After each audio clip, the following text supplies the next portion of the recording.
Breaking the cycle of family trauma, healing invisible wounds. Hello, dear friends. Have you ever wondered why certain patterns, like sadness, behaviors, or struggles, seem to repeat themselves in your family, generation after generation, from grandparents to parents to yourself? That could be a sign of invisible wounds being passed down. A phenomenon known in science as intergenerational trauma.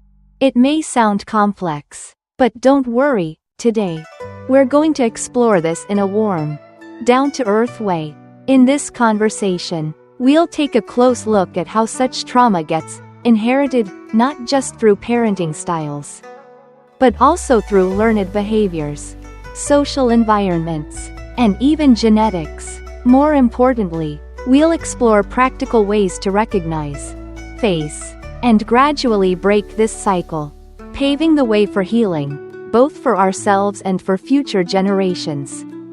What exactly is the family trauma cycle? You might be wondering, what is this so-called trauma cycle?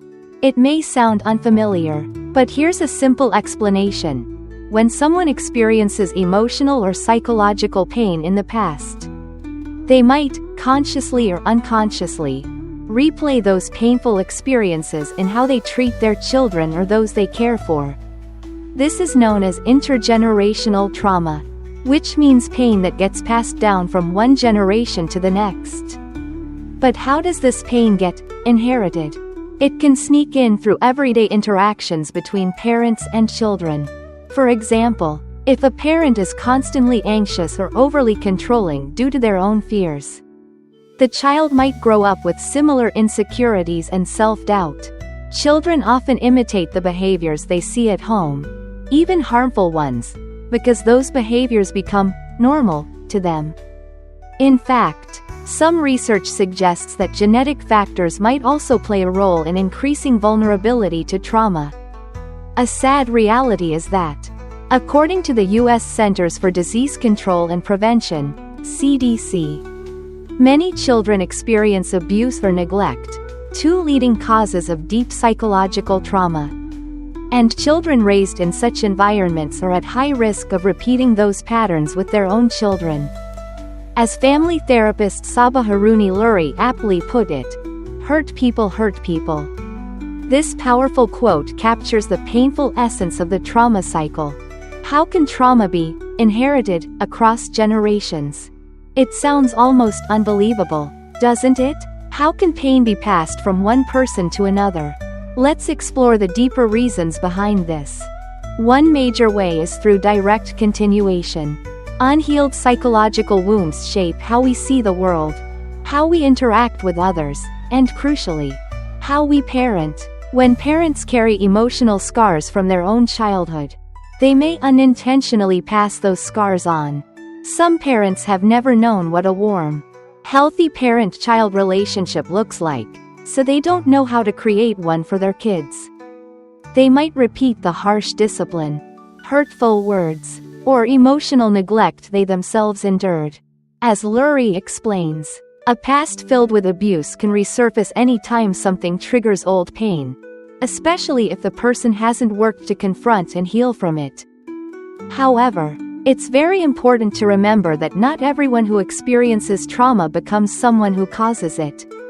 Many people, through tremendous effort, have broken free from the cycle and created loving, nurturing families. There's also indirect transmission of trauma. Children are fast learners through observation. If a household avoids conflict, uses passive-aggressive communication, or expresses dissatisfaction through silence and sulking instead of honest conversation, the child may grow up believing that's the normal way to deal with problems. Later in life, they may struggle to express their needs or handle conflicts constructively. Changing such deeply ingrained communication habits requires strong awareness and ongoing effort to learn healthier patterns. Finally, we must acknowledge systemic and institutional factors that lie beyond any individual's control. Dr. Charnel Miles highlights how trauma cycles can persist for generations in communities facing chronic violence, poverty, or discrimination. These social pressures make it much harder for families to escape trauma, creating environments that are detrimental to both physical and mental health. Most important question: how can we break the cycle? Now we get to the part many of us are most eager to hear. Whether you're currently living with pain passed down from earlier generations or struggling with the effects of your parents' unhealed wounds, breaking the trauma cycle is a major challenge. But here's the good news: healing is absolutely possible. So where do we start? The first and most crucial step is acknowledging that the trauma exists. Dr. Miles explains that trauma often persists because people avoid talking about it, and thus, it never truly gets resolved. Facing the painful experiences of your childhood and how they have shaped you is a powerful beginning to your healing journey. This might also include admitting that you've been through some hard things, and perhaps that you've unintentionally hurt others along the way. It takes tremendous courage and honesty to confront the truth. But only by compassionately processing these wounds can we learn to cope in healthier ways and begin to write a new chapter for our lives. Next, don't hesitate to seek professional help. Going to a therapist or psychiatrist isn't a sign of weakness. It's a brave and empowered decision to pursue change. Many effective therapies have been proven to help heal childhood trauma, including cognitive behavioral therapy, CBT, dialectical behavior therapy, DBT, and family systems therapy, among others. A trained mental health professional has the tools and insight to guide you, helping you untangle the knots in your heart, understand the impact of trauma, and, most importantly, learn how to respond to life's challenges in healthier ways. And remember, you're not alone on this journey. Try to build connections with people who truly support you. Sometimes we feel drawn to familiar types of relationships, even when they're unhealthy, simply because they echo our past. For example, if you grew up in a loud, aggressive environment, you might feel oddly comfortable around people who yell, even if it's hurtful. But staying close to people who unknowingly reinforce old wounds can hinder your healing. Instead, try to form a circle of trust with those who truly listen, who don't judge, and who are patient as you work through your pain. The more you understand your old patterns, the easier it becomes to build healthy, empowering relationships, ones that help you stay strong on your healing path. The challenges of healing. Every healing journey comes with obstacles, and breaking the trauma cycle is no exception. Being aware of possible hurdles helps us prepare to face them. Besides the emotional difficulty of confronting the past, there are also systemic barriers. As Lurie explains, issues like poverty, inequality, and racism can prevent people from accessing crucial support, such as therapy or social services.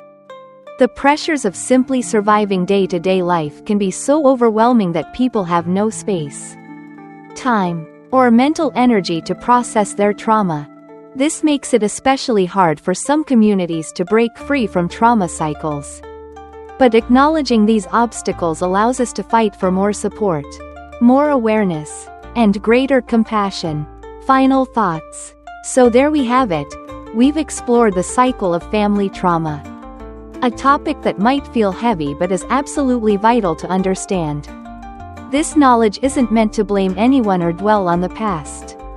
It's meant to bring awareness, empathy, and, most importantly, hope. Facing emotional wounds takes immense bravery. Seeking help from professionals or trusted friends is an act of strength, not weakness. And actively building healthier relationships is a powerful part of this journey. Breaking the trauma cycle doesn't just free you from the weight of the past. It's a priceless gift to your children and grandchildren.